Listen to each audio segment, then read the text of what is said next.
can use the simple present. Take good care of he, she, it. You will use a bit of future, going to or will.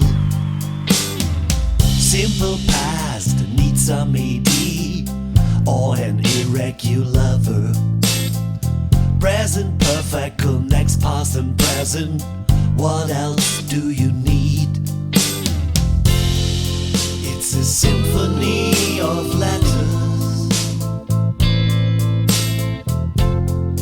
It's a painting made of words. It brings us together.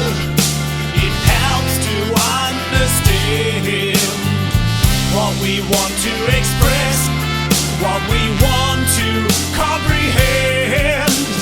Grammar, you are the queen of communication. If you take a conditional sentence, you can show all the consequences.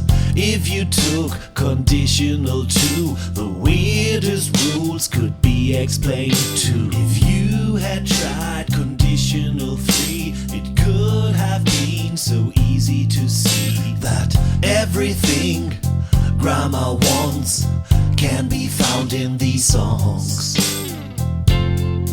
It's a symphony